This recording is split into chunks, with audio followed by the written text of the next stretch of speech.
श्रीगुरु श्रीयुतपदकमलं श्रीगुरुवैष्णवांश्च श्रीरूपं साग्रजातं सहगण रघुनाथन्वितं तं सजीवं सात्वितं सावधूतं परिजन सहितं श्रीकृष्ण चैतन्य देवं श्रीराधा कृष्ण पादान सहगण ललिता श्रीवितांश्च हे कृष्ण करुणा सिंधु दीनबंधो जगत्पते गोपेश गोपिकाकांत राधाकांत नमोस्तुते कांचन गौरांगी श्रीराधे वृंदावनेश्वरी वृषभानुसुते प्रणमामि हरे वाञ्छाकल्पतरुभ्यश्च कृपा सिन्धुभ्यश्च पावनेभ्यो वैष्णवेभ्यो नमो नमः।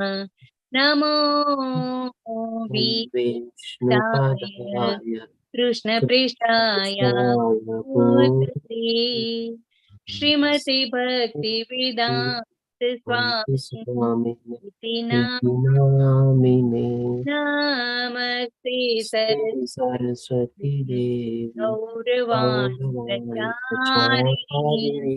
निर्विशेषशून्यवादी पश्चात्देशतारिणी जय श्री कृष्ण चैतन्य प्रभु नित्यानंद श्री अद्वैत गदाधरा श्रीवासादि गौर भक्तवृंद हरे कृष्ण हरे कृष्ण कृष्ण कृष्ण हरे हरे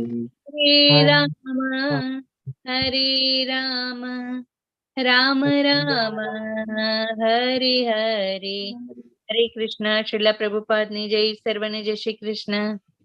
हरे कृष्ण दीप्ति माता जी। धन्यवाद दीप्ति माता जी। हरे कृष्ण सर्वे ने। जय श्री कृष्ण। जय श्री कृष्ण। श्री राधा गोविंद ने प्रणाम।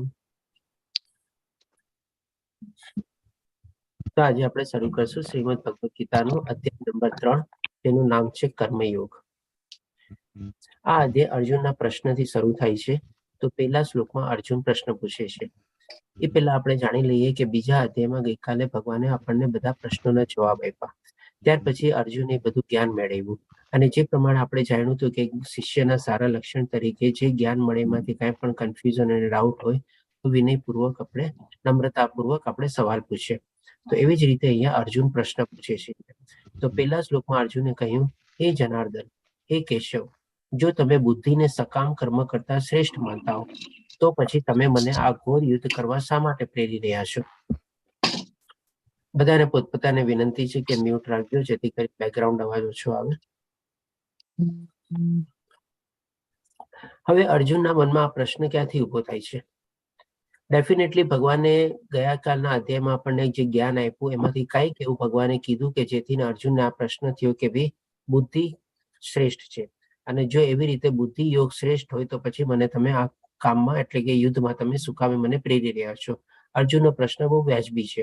તો આપણે જોઈ શકીએ કે ભાઈ ગઈકાલના અધ્યાયમાં 49 થી લઈને 52માં શ્લોકમાં ભગવાન શ્રી કૃષ્ણ જે પ્રમાણે વર્ણવે છે બુદ્ધિનું ઇમ્પોર્ટન્સ બતાવે છે અને સાથે સાથે આત્મ સાક્ષાત્કાર અને ભક્તિનું ઇમ્પોર્ટન્સ બતાવે છે।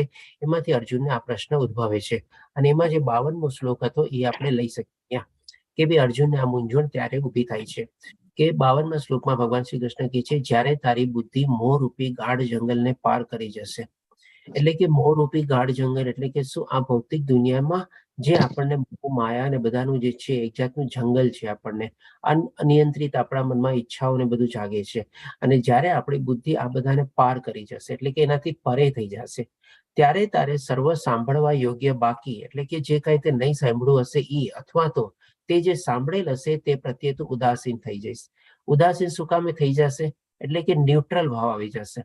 એટલે કે માની લો જ્યારે એની બુદ્ધિ એટલી વિકસી જશે અને આત્મ સાક્ષાત્કાર અને ભક્તિ યોગમાં પ્રવૃત્ત થઈ જશે, ત્યારે એને લાગશે કે આ બધા જે મોહ માયા જે છે અને આ ભૌતિક દુનિયાના જે બધા આકર્ષણો છે એ તુચ્છ છે, એ કઈ મૂલ્ય નથી રાખતા.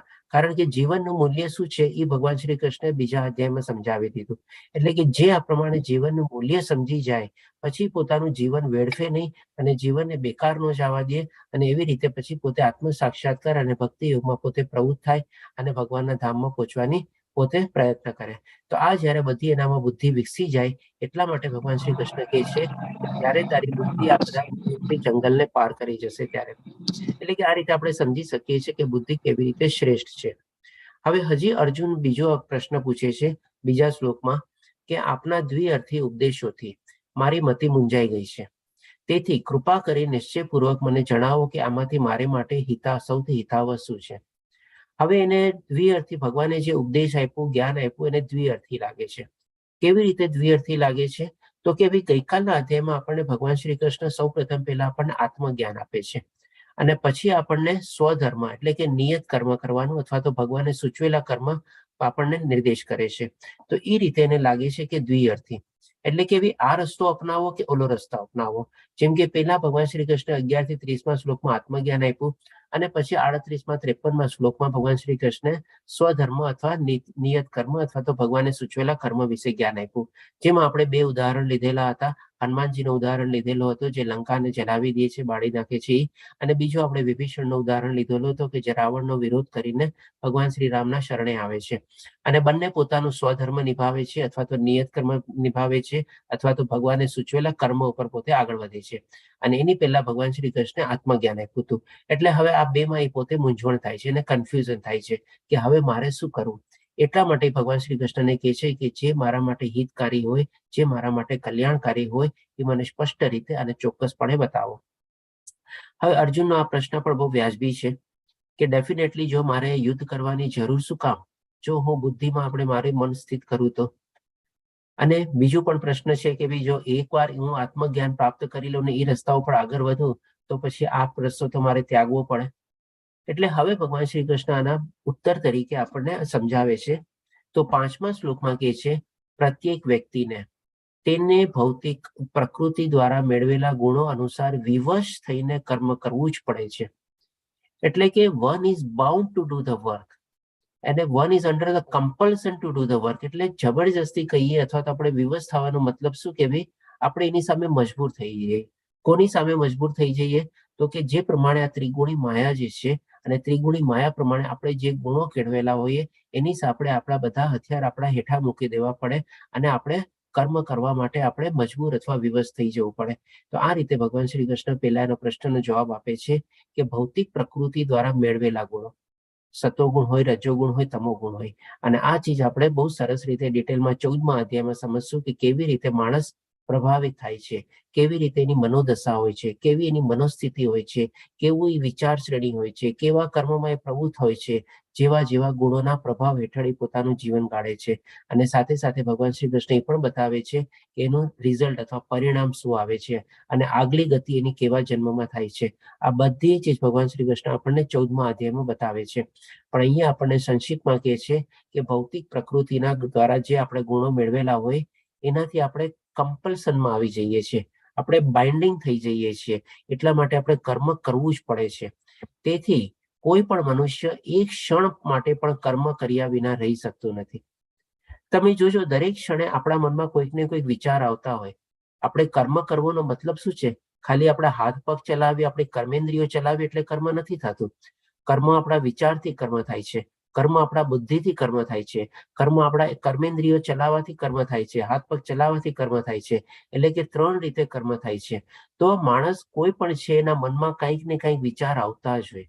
સારા વિચાર આવે, ખરાબ વિચાર આવે, ન્યુટ્રલ વિચાર આવે, બહુ સાત્વિક વિચાર આવે, જેમ જે પ્રમાણેના ગુણો હોય પ્રમાણે. એવી રીતે એની બુદ્ધિ બી ચાલે, બુદ્ધિમાં બી કંઈક ને કંઈક પ્લાન બનાવે. તો આવી રીતે તમે જોજો કર્મ તો આપણે કન્ટિન્યુઅસલી કરતા જ હોઈએ છીએ. એવું નથી કે આપણે પલંગ ઉપર સૂઈ ગયા અને આપણે આરામથી બેઠા છીએ એટલે આપણે કર્મ નથી કરતા. કંઈક ને કંઈક જે આપણે વિચાર અને બુદ્ધિ ચાલે છે એના દ્વારા બી આપણે કર્મ કરીએ છીએ આપણે. તો એ જ ભગવાન શ્રી કૃષ્ણ આપણને કહે છે કે એક ક્ષણ એટલે કે સેકન્ડના ભાગનો જે આપણે કહીએ ને કે જે મોમેન્ટ તરીકે કહેવાય ક્ષણ, એટલે એમાં પણ આપણે કર્મ કરતા જોઈએ છીએ.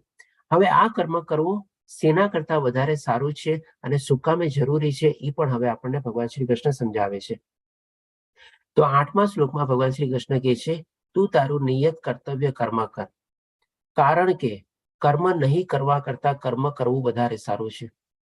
એટલે કે કોઈ પણ જાતનું આળસુની જેમ બેસવું અને કઈ રીતે કઈ પ્રવૃત્ત ન થવું એના કરતા ડેફિનેટલી કર્મ કરવું વધુ સારું છે. એટલે કે કર્મ કરવું સારું છે એ ભગવાને બતાવી દીધું. હવે એ શું કામે જરૂરી છે એ પણ હવે બતાવે છે. કામ કર્યા વિના મનુષ્ય પોતાના દેહનો નિર્વાહ પણ કરી શકતો નથી. આજે આપણે વિચારીએ કે ચાલો પલંગ ઉપર બેઠા છીએ, આપણે આરામથી બધું થઈ જશે. થાય છે શું? આપણે જ્યાં સુધી આપણને દેહ મળેલો છે ને એના નિર્વાહ એટલે કે શરીરને ચલાવવા માટે પણ છે ને આપણે બેઝિક કામ તો કરવા જ પડે છે. જેમ કે આપણે શ્વાસ લેવો પડે છે, આપણે ખાવું પડે છે, આપણે મળ ત્યાગ કરવો પડે છે. આ બધું કરવા માટે પણ આપણે કંઈક ને કંઈક કર્મ તો કરવું જ પડે છે કે નહીં? ખાવા માટે આપણે ખાવાનું બનાવવાનું હોય, માની લો કોઈ બનાવીને આપતું હોય તો એ આપણા હાથ તો ચલાવવા પડે, જીભ તો ચલાવવી પડે, મોઢું તો ચલાવવું પડે, ત્યારે જઈને આપણે ખાઈએ તો એ પણ એક આપણું કર્મ છે. આપણે મળ ત્યાગ કરવા માટે બી આપણે જાવું કરવું પડે છે બધું, તો એ પણ એક આપણું કર્મ છે. આપણે એટલે કે શરીરના નિર્વાહ માટે પણ કર્મ જરૂરી છે. એટલે કે સૌપ્રથમ પહેલા આપણને બતાવ્યું કે એક ક્ષણ પણ આપણે કર્મ કર્યા વગર રહી શકતા નથી, અને કર્મ પણ આપણે 3 રીતે કરીએ છીએ, મનથી, બુદ્ધિથી અને શરીરથી. અને એ કર્મ કરવું સારું પણ છે, એ પણ ભગવાને કીધું કે કર્મ ન કરવા કરતા તો કર્મ કરવું સારું છે. અને કર્મ કરવું શું કામે જરૂરી છે એ પણ આપણને બતાવ્યું કે જ્યાં સુધી આપણને શરીર છે, દેહના નિર્વાહ માટે પણ આપણે કર્મ તો કરવું જ પડશે, પછી બાકી બધી જરૂરિયાત બી આપણે આગળ વધી શકે છે. એટલે કે આ 3 અગત્યની બાબતો કર્મ વિશે ભગવાન શ્રી કૃષ્ણ આપણને બતાવે છે. હવે એ કર્મ કેવી રીતે કરવું એ હવે આપણને બતાવે છે.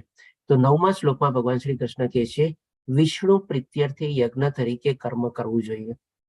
એટલે કે જે કાંઈ પણ કર્મમાં આપણે પ્રવૃત્ત થઈએ, વિચારથી, વાણીથી, વર્તનથી, આપણા બિહેવિયરથી, બધું આપણે કૃષ્ણ પ્રીત્યર્થે એટલે એને જોડીને, એને સાથે લઈને, એનો ભાવ રાખીને આપણે કર્મ કરવાનું છે.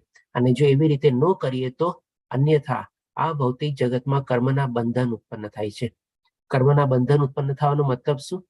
કે જેવા જેવા આપણા કર્મ હોય એવી આપણને ગતિ મળે, એવા આપણને ફળ મળે, સારું મળે, ખરાબ મળે, કાંઈ પણ મળે, પણ એ કર્મથી આપણે બંધાઈ જઈએ. તેથી હે કુંતી પુત્ર, તું તેમની એટલે કે વિષ્ણુજીની પ્રસન્નતા અર્થે નિયત કર્મ કર. એટલે કે હંમેશા એમને સાથે રાખીને એને પ્રસન્ન કરવા માટે જ આપણે કર્મ કરવું જોઈએ, જે કાંઈ પણ કર્મ કરતા હોઈએ આપણે. એટલે કે અંડરલાઈન કરંટ જે આપણે કહીએ ને એ રીતે હંમેશા એ જ ચીજ રાખવી જોઈએ આપણે. એ રીતે તું સદા અનાસક્ત અને બંધનમાંથી મુક્ત રહીશ. એટલે કે જો આવી રીતે આપણે કર્મ કરશું તો ડેફિનેટલી આપણે એમાં આસક્ત નહીં થઈએ, એટલે કે અનાસક્ત રહેશું, અને એના ફળ સ્વરૂપે આપણે કર્મથી આપણે બંધાશું પણ નહીં. એટલે કે આ રીતે ભગવાન શ્રી કૃષ્ણ કેવી રીતે કર્મ કરવું જોઈએ એ પણ આપણને સ્પષ્ટ કરે છે. અને એવી રીતે કર્મ કરવાથી શું આપણને ફળ મળે છે, શું રિઝલ્ટ મળે છે એ પણ આપણને બતાવે છે. હવે ભગવાન શ્રી કૃષ્ણ આપણને બતાવે છે કે ભાઈ માની લો આપણે વિષ્ણુ પ્રીત્યર્થે કર્મ કરીએ તો શું એ વન વે ટ્રાફિક છે? તો કે ના, ડેફિનેટલી વન વે ટ્રાફિક નથી. દેવો પણ આપણા ઉપર પ્રસન્ન થાય છે. એટલે કે જો આવી રીતે આપણે યજ્ઞ કરીએ તો યજ્ઞો દ્વારા પ્રસન્ન થઈને દેવો તમને પણ પ્રસન્ન કરશે, અને એ રીતે માનવો તથા દેવો વચ્ચેના સહકારથી સૌનો અભ્યુદય થશે. એટલે કે આપણે જે કાંઈ પણ કર્મ કરીએ, માની લો આપણે કૃષ્ણ ભાવના યુક્ત કર્મ કર્યા, વિષ્ણુ પ્રીત્યર્થે કર્મ કર્યા, એમને પ્રસન્ન કરવા માટે કર્મ કર્યા, એમને સાથે રાખીને કર્મ કર્યા, એમને જ વિચારીને આપણે કર્મ કર્યા, તો શું આપણને રિટર્ન ગિફ્ટમાં કંઈ નહીં મળે? એવું નથી. ડેફિનેટલી અહીંયા આપણને મળશે. આપણે જે પ્રમાણે આવી રીતે કર્મ કરીએ તો દેવી દેવતાઓ પણ પ્રસન્ન થઈને આપણા ઉપર કૃપા દ્રષ્ટિ કરશે, અને એવી રીતે એક ટાઈપનું કોઓપરેશન થશે આપણે મનુષ્ય અને દેવી દેવતાઓને વિષ્ણુજી પ્રત્યે, અને એ રીતે આપણે બધાનું પ્રોગ્રેસ થશે, બધાનું ડેવલપમેન્ટ થશે અને બધાની ઉન્નતિ થશે.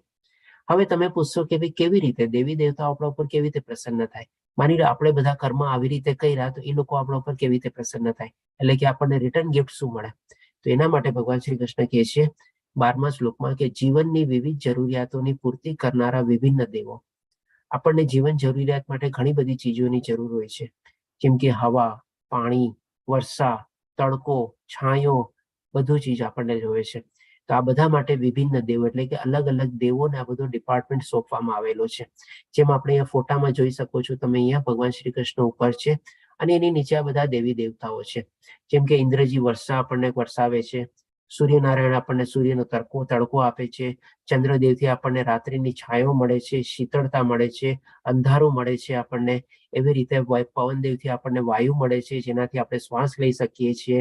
અને સાથે સાથે આપણને ધરતી માતા આપણને જમીન ને બધું છે. એટલે આ બધી જે ચીજો છે એ આપણને મળે છે અને બધી ચીજો આપણને દેવી દેવતાની કૃપા તરફથી મળે છે. એટલા માટે કહે છે કે યજ્ઞ સંપન્ન કરવાથી પ્રસન્ન થઈને તમારી બધી જરૂરિયાતોની પૂર્તિ કરશે. એટલે કે આવી રીતે જો આપણે કર્મ કરતા હોઈએ તો ડેફિનેટલી દેવી દેવતાઓ પણ પ્રસન્ન થઈને આપણા ઉપર કૃપા દ્રષ્ટિ વરસાવે છે. પરંતુ જે મનુષ્ય આ પ્રાપ્ત ઉપહારો એટલે કે આ બધા જે પ્રાપ્ત ઉપહારો ભગવાન કહે છે, એટલે કે ભગવાને ઓલરેડી આપણને આ બધી ચીજો આપી દીધેલી છે. આપણે જો હવા લેવા એટલે કે ઓક્સિજન લેવા માટે ક્યાંય પૈસા ખર્ચવા પડે છે? આપણે જ્યાં જઈએ ત્યાં આપણને હવા મળી જાય છે. એવું તો નથી કે ચાલો આપણે કોઈ એક જગ્યાએથી બીજી જગ્યાએ જશું તો ત્યાં આપણને હવા નહીં મળે. બધી જગ્યાએ હવા છે, પાણી બધી જગ્યાએ અવેલેબલ છે, સૂરજનો તડકો આપણને જ્યાં હોય ત્યાં બધી જગ્યાએ મળે છે, રાત્રિનો છાયો આપણને બધી જગ્યાએ મળે છે. આ બધી ચીજો આપણને બધી જગ્યાએ મળે છે. એટલે કે ઓલરેડી આ બધા આપણા માટે ઉપહારો એટલે ગિફ્ટ ઓલરેડી લોકોએ આપી દીધેલી છે આપણને.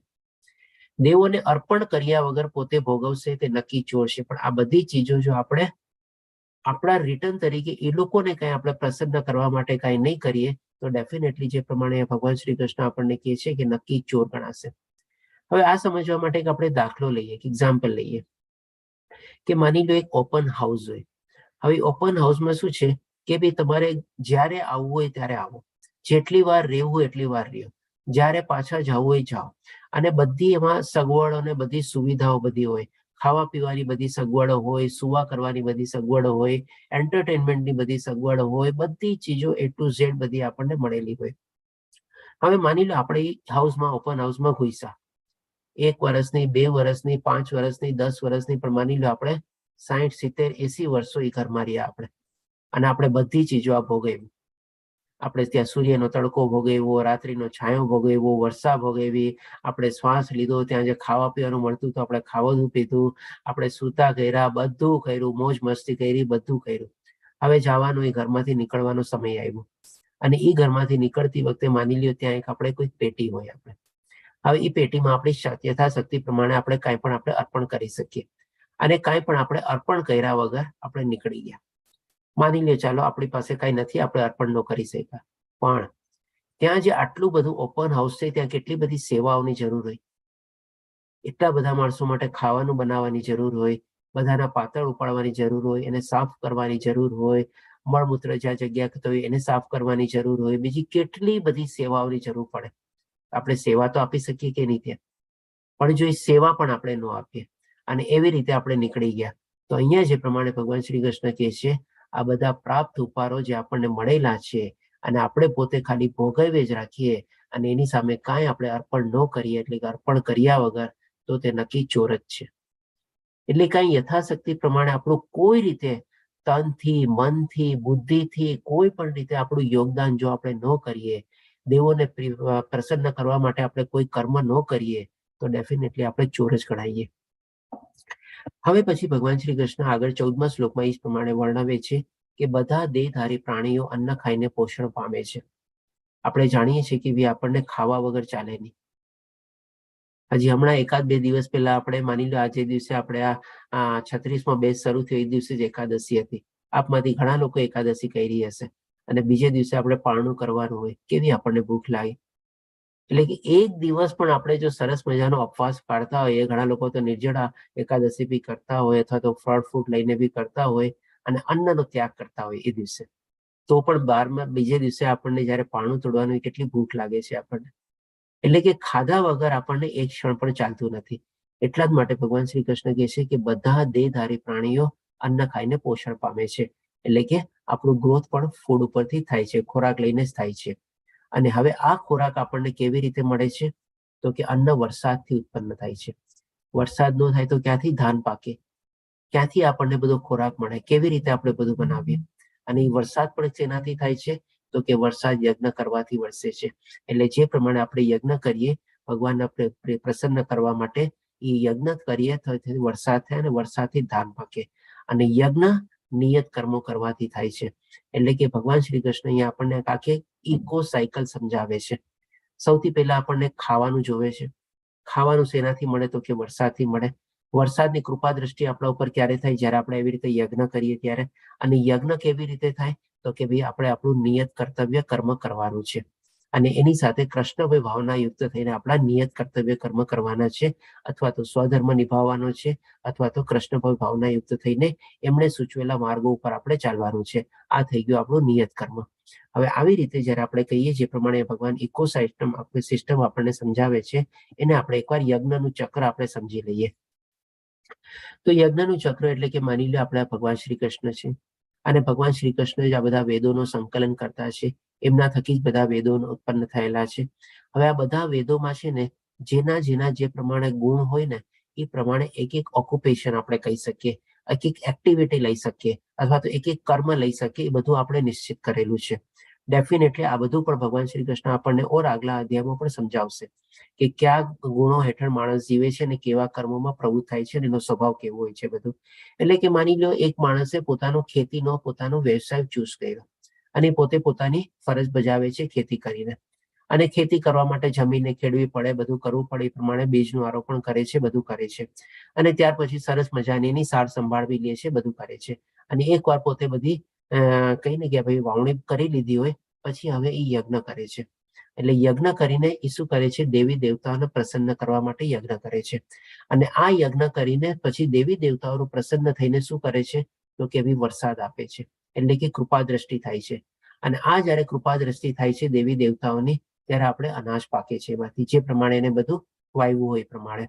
અને આ અનાજમાંથી આપણે આપણા પોતાના વ્યંજન બનાવીએ છીએ, પોતાનું ભોજન બનાવીએ છીએ.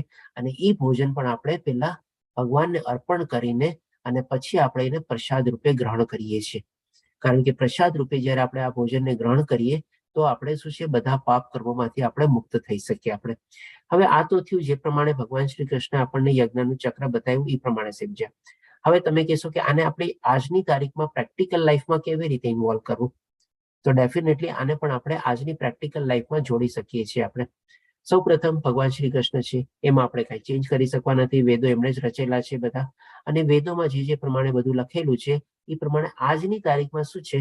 બધા પોતપોતાના ગુણ પ્રમાણે, એબિલિટી પ્રમાણે, કેપેબિલિટી પ્રમાણે, ટેલેન્ટ પ્રમાણે અલગ અલગ વ્યવસાયમાં ચૂઝ કરે છે. કોઈક એન્જિનિયર બને, કોઈક ડોક્ટર બને, કોઈક માની લો CA થાય, કે કોઈક બિઝનેસ કરે, કોઈક પ્રોફેશન કરે, કોઈક નોકરી કરે, કોઈક આમ કરે, કોઈક તેમ કરે. અલગ અલગ કરીને બધા પોતપોતાના બિઝનેસ અથવા પ્રોફેશન ને બધું ચૂઝ કરે છે, અને પોતાનું નિયત કર્તવ્ય કર્મ કરે છે 8 કલાકની ડ્યુટી ને બધું કરીને.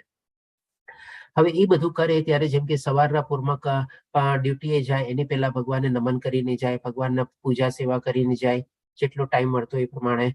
રાતના આવીને કરે, અને ખાધા પહેલા પણ ભગવાનને યાદ કરે. તો આ બધું શું છે? આપણું એક ટાઈપનું યજ્ઞ થઈ ગયું, અથવા તો બલિદાન થઈ ગયું. આપણે દરેકે દરેક ચીજમાં ભગવાનને યાદ રાખ્યા. આપણે ખાતી વખતે, ઉઠતી વખતે, બેસતી વખતે, સૂતી વખતે, કામ કરતી વખતે ભગવાનને યાદ કરીને આપણે કર્મ કર્યા આપણા. તો આ રીતે આપણે કર્મ કર્યા એટલે કે આપણો યજ્ઞ થઈ ગયો. હવે આવી રીતે જયારે યજ્ઞ થાય ત્યારે ભગવાનની કૃપા દ્રષ્ટિ થાય. તો એના સંદર્ભમાં આજની તારીખમાં કૃપા દ્રષ્ટિનો મતલબ શું? કે ભાઈ જે વ્યવસાય આપણે ચૂઝ કર્યો હોય એ પ્રમાણે આપણને સેલેરીમાં હોય તો આપણને પગાર મળે, સેલેરી મળે, વેજીસ મળે. બિઝનેસ કરતા હોય તો આપણનો સેલ થાય, સેલ કરીમાંથી પ્રોફિટ જનરેટ થાય. કોઈ પ્રોફેશન કરતા હોય તેમાંથી પણ આપણને ઇન્કમ થાય. આ રીતે બધી આપણને ભગવાનની આપણા ઉપર કૃપા દ્રષ્ટિ થાય. જે પ્રમાણે આપણા કર્મને બધું હોય પ્રમાણે ભગવાનની આપણા ઉપર કૃપા થાય. અને એ આપણને જે દ્રવ્ય મળે એમાંથી આપણે જીવન જરૂરિયાતની બધી ચીજ વસ્તુઓ લાવીએ, ઇન્ક્લુડિંગ ખાવા પીવાનું ને બધું લાવીએ, કપડા લતા લાવીએ, રહેવા માટેનું ઘર બનાવીએ, બધું બનાવીએ. અને આ બધી ચીજ પણ આપણે ભગવાનને અર્પણ કરીને આપણે લઈએ. હવે આમાં પણ આપણે જોવાનું છે કે ભાઈ માની લો આપણે ખાવા પીવાની ઘરમાં કોઈ ચીજ લાવ્યા, તો પેલા ભગવાનને આપણે ધરાવવાની, પછી આપણે ગ્રહણ કરવાની. આપણે માની લો આપણા માટે કોઈ કપડા લતા વિચારવું લેવાનું, તો આપણે સૌથી પહેલા આપણે વિચારવું જોઈએ કે ભાઈ ઘરમાં પેલા મારા ભગવાન જે છે એના બધા પોશાક આભૂષણો ને બધા જે ઘરમાં છે કે નહીં, પછી આપણે પોતાનું વિચારવાનું.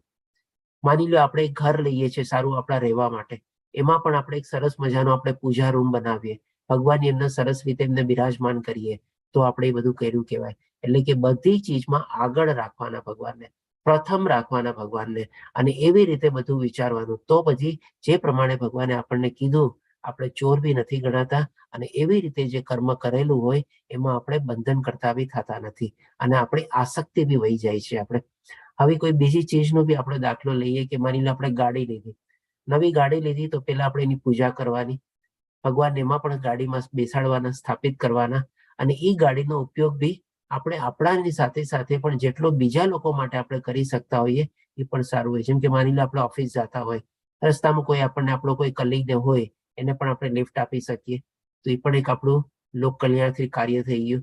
આપણે આપણા બાળકને સ્કૂલે મોકલતા હોઈએ તો સાથે સાથે આપણા આજુબાજુમાં પણ જો એ સ્કૂલમાં કોઈ બાળક ભણતું હોય એને પણ આપણે સાથે લઈ જઈ શકીએ. એટલે કે બધી ચીજમાં આવો ભાવ અને એવી રીતે આપણે જો કરીએ તો આજની તારીખમાં બી આ બધા કર્મ આપણા કૃષ્ણભાઈ ભાવના યુક્ત થઈને, એટલે કે કૃષ્ણ ભાવના થઈને આપણે કરી શકીએ છીએ. પોસિબલ છે બધી ચીજ આપણે. તો આ રીતે આપણે સમજ્યા કે આ યજ્ઞનું ચક્ર આજની પ્રેક્ટિકલ લાઈફમાં બી આપણે કેવી રીતે એને અપનાવી શકીએ છીએ. હવે આપણે જાણીએ કે ભાઈ અલગ અલગ યુગમાં બધા અલગ અલગ યજ્ઞ કરવાની પ્રક્રિયા હતી.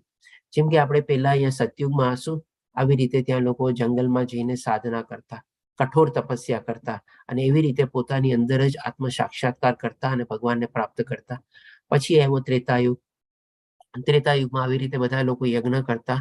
એમાં આપણે કહી શકીએ કે જેવા બધા પંડિતો અને બધા જે હતા યજ્ઞનો મંત્રો ઉચ્ચારણ બધું જાણતા, પ્રક્રિયા પણ એ લોકો જાણતા, અને સારી એવી બધી જેની સામગ્રી જોવે એ બધી બી જે બધી ઉપલબ્ધ હતી. એટલે કે એવી રીતે લોકો યજ્ઞ કરીને દેવી દેવતાઓને પ્રસન્ન કરવાની અને કોશિશ કરતા, અને એ લોકોને પ્રસન્ન કરીને વરદાન પ્રાપ્ત કરતા. પછી એવું દ્વાપર યુગ. તો દ્વાપર યુગમાં આવી રીતે બધા લોકો એકઠા થઈને મંદિરમાં જાય કે એક સભા ભરે, એક જગ્યાએ એકત્રિત થઈને ભજન કીર્તન કરે ને બધું એવી રીતે ભગવાનનું નામ લેતા. અને હવે આવ્યો આપણે કલયુગ. કળિયુગમાં શું છે કે ભાઈ આ બધી ચીજો આપણને પોસિબલ નથી. ડેફિનેટલી આટલું આકરું તપસ્યા અને આપણે સાધના કરવી પ્રેક્ટિકલી પોસિબલ નથી. જે આપણે છઠ્ઠા અધ્યાયમાં બી જોશું, ભગવાન શ્રી કૃષ્ણ આપણને પોતે કહે છે કે બહુ જ કઠિન છે. ત્રેતા યુગમાં પણ એવા પંડિતો આપણને અત્યારે અવેલેબલ નથી, અને એવી બધી જે સામગ્રી પણ શું છે બહુ મોંઘી પડે, અને ઘણીવાર એટલી શુદ્ધ સામગ્રી આપણને મળે બી નહીં, અને એવી રીતે આપણે આટલો પ્યોર યજ્ઞ બી આપણે કરી ન શકીએ. અને ડેફિનેટલી અત્યારે થોડું ઘણું આપણે મંદિરમાં ને બધામાં જઈ શકીએ છીએ. હવે બધા મંદિરો બી ખુલી ગયા છે, કોરોના કાળ વયો ગયો એટલે. પણ કળિયુગમાં આપણને જો ઈ પણ આપણને ટાઈમ ન હોય, મંદિર બહુ દૂર હોય, એના ટાઈમ પ્રમાણે આપણે ન જઈ શકતા હોઈએ, તો ઘરમાં બેઠા આપણે હરે કૃષ્ણ મંત્રનો જો જાપ કરીએ, ભગવાનનું નામ ધરીએ, ભગવાનનો જાપ કરીએ, એ જ કલયુગમાં આપણો સૌથી મોટામાં મોટો યજ્ઞ છે. અને એના દ્વારા જ આપણે પ્રસન્ન કરી શકીએ છીએ આપણે દેવી દેવતાઓને અને ભગવાન શ્રી કૃષ્ણને આપણે. અને આનો સંદર્ભ પણ આપણને આપણા શાસ્ત્રોમાંથી પણ આપણને મળી જાય છે. ઇવન ભગવદ્ ગીતામાં 10મા અધ્યાયના 25મા શ્લોકમાં ભગવાન શ્રી કૃષ્ણ કહે છે કે બધા યજ્ઞોમાં હું છું, ઓમકાર હું છું, વેદોમાં ઓમકાર તરીકે હું છું. પછી ઇવન શ્રીમદ ભાગવતમાં આપણે 11મા સ્કંદમાં 5મા અધ્યાયમાં 32મા શ્લોકમાં પણ લખેલું છે કે ભાઈ કળિયુગમાં યજ્ઞ એટલે કે પ્રભુનું નામ, પ્રભુનું આપણે સંકીર્તન કરવું, અથવા તો પ્રભુનો આપણે જપ કરવો, એ સૌથી મોટામાં મોટો યજ્ઞ છે. એટલે એવી જ રીતે ભગવાન ચૈતન્ય મહાપ્રભુ પણ સ્વયં કૃષ્ણનો જ આપણે અવતાર છે, અને કળિયુગમાં હરે કૃષ્ણ મંત્રને ફેલાવવા માટે આજથી લગભગ 500-550 વર્ષ પહેલા આવ્યા હતા. અને એવી રીતે હરે કૃષ્ણ કૃષ્ણ કૃષ્ણ હરે હરે, હરે રામ રામ રામ હરે હરે, એ જ આપણા માટે કળિયુગમાં આપણે એકમાત્ર યજ્ઞ કરવાનું સાધન આપણે ઉપલબ્ધ છે આપણે. એટલે કે ભગવાનનું નામ જાપ કરવાનો, અને ભગવાનનું નામ જાપ કરીને આપણે ભગવાનનું નામ લેવાનું. હવે આના સંદર્ભમાં આપણે જોઈએ કે ભાઈ 16મા શ્લોકમાં હવે ભગવાન શ્રી કૃષ્ણ કહે છે કે હે પ્રિય અર્જુન, જે મનુષ્ય માનવ સમાજમાં આ પ્રમાણે વેદો દ્વારા સ્થાપિત યજ્ઞ ચક્રનું પાલન નથી કરતો, તે નિશ્ચિતપણે પાપમય જીવન વ્યતીત કરે છે. એટલે કે આપણે સમજી શકીએ, પહેલા આપણને કીધું કે જે લોકો આવી રીતે બધું ભોગવે છે, જે પ્રાપ્ત ઉપહારો છે, અને ભોગવે અને કઈ રીતે પાછું આપણે કૃષ્ણ પ્રત્યે કઈ કામ નથી કરતા, તે નક્કી ચોર જ ગણાય છે. આગલા શ્લોકમાં આપણે એ જાણ્યું. હવે અહીંયા ભગવાન શ્રી કૃષ્ણ ઓર આગળ આપણને કહે છે કે આવી રીતે જે લોકો યજ્ઞ ચક્રનું પણ જે પાલન નથી કરતા, એ પણ પોતે પાપમય જીવન જીવી રહ્યો છે. અને હજી આગળ કહે છે કે આવો મનુષ્ય માત્ર ઇન્દ્રિય તૃપ્તિ માટે જ જીવિત રહીને નિરર્થક જીવન વ્યતીત કરી રહ્યો છે. આજની તારીખમાં આપણે જોઈએ છીએ કે ભાઈ કેટલું બધું આપણે એશો આરામની લાઈફ જીવવા માટે આપણે પ્રયત્ન કરીએ છીએ. બધું આપણું આ ગમે ઓલું ગમે, ઇન્દ્રિય તૃપ્તિ અને શરીર તૃપ્તિ માટે જ બધું હંમેશા વિચારતા હોઈએ છીએ. તો આવી જ રીતે જો આપણે વિચારતા રહીએ અને આપણા ઇન્દ્રિય તૃપ્તિ અને શરીર સુખ માટે જ આપણે જો કર્મ કરતા રહીએ તો આપણે જે મનુષ્ય જીવન જે છે આપણે બેકાર ગણું કહેવાય. આપણે એનો અર્થ જ નથી સમજ્યા અને એ અર્થ ન સમજવાના કારણે આવી રીતે આપણે કંઈ ને કંઈ જીવતા રહીએ છીએ અને નિરર્થક જીવન કાઢીએ છીએ, એટલે કે જેનો કોઈ અર્થ જ નથી મનુષ્ય જીવનનો. મનુષ્ય જીવનનો સાચો અર્થ એ છે કે ભગવાનની પ્રાપ્તિ કરવા માટે આપણે કોશિશ કરવાની. તો આ રીતે ભગવાન શ્રી કૃષ્ણ આપણને સંપૂર્ણ રીતે સરસ રીતે સમજાવે છે કે કેવી રીતે આપણે કર્મ કરવું જોઈએ. હવે આપણને 19મા શ્લોકમાં કહે છે, તેથી કર્મના ફળમાં આસક્ત થયા વગર. એટલે કે આ બધું સમજાવ્યા પછી હવે ભગવાન શ્રી કૃષ્ણ કહે છે, મનુષ્ય પોતાનું કર્તવ્ય સમજીને નિરંતર કર્મ કરતા રહેવું જોઈએ. એટલે કે as a matter of duty સમજીને, અને નિરંતર કર્મ એટલે કે ક્યારેય સ્ટોપ ન થવું જોઈએ. કારણ કે આપણે આગળ સમજી ગયા કે જીવન નિર્વાહ માટે પણ કર્મ કરવું આપણને જરૂરત છે. કારણ કે અનાસક્ત રહીને કર્મ કરવાથી મનુષ્યને પરમેશ્વરની પ્રાપ્તિ થાય છે. એટલે કે આવી રીતે જ્યારે આપણે કર્મફળની આશા રાખ્યા વગર જો આપણે કર્મ કરશું, આપણે એમને પ્રસન્ન કરવા માટે કર્મ કરશું, એમને આગળ રાખીને કરશું, એમને પ્રથમ રાખીને આપણે દરેક કર્મોમાં પ્રવૃત્ત થશું, તો ડેફિનેટલી આપણને પરમેશ્વરની પ્રાપ્તિ થશે. અને સાથે સાથે જેમ આગળ જણાવ્યું, આપણે એ કર્મથી આપણે બંધાશું નહીં આપણે. તો આ રીતે ભગવાન શ્રી કૃષ્ણ આપણને અહીંયા વર્ણવે છે. હવે પછી ભગવાન શ્રી કૃષ્ણ 20મા શ્લોકમાં બધા દ્રષ્ટાંતો આપણને વર્ણવે છે કે ભાઈ આવી રીતે જે બધા મહાત્માજનોએ, આગળના ઋષિ મુનિઓએ, પૂર્વજોએ બધા લોકોએ આવી રીતે કર્મ કરેલા છે. કારણ કે ઘણીવાર આપણે જોઈએ છીએ કે માની લો આપણે કોઈ ક્લાસ નહીં એટેન્ડ કરતા હોઈએ અને એમાં આપણને કહે કે ભાઈ તમારે આમ કરવાનું, આમ નહીં કરવાનું, ઘણું બધું આપણને પ્રમાણે જ્ઞાન આપે. ત્યારે આપણે શું કહીએ કે ભાઈ આ બધું કેવું સહેલું છે પણ પ્રેક્ટિકલી પોસિબલ નથી.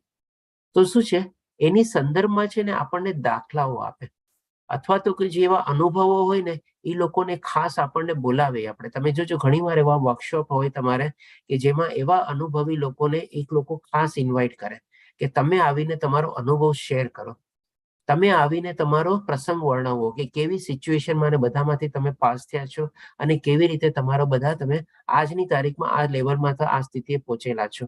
તો અત્યાર સુધી ભગવાન શ્રી કૃષ્ણ આપણને બધું જ્ઞાન આપી દીધું. હવે એવું નથી કે જ્ઞાન પ્રેક્ટિકલી બી પોસિબલ નથી. આપણે પણ સમજી શકીએ છીએ કે પ્રેક્ટિકલી બી પોસિબલ છે.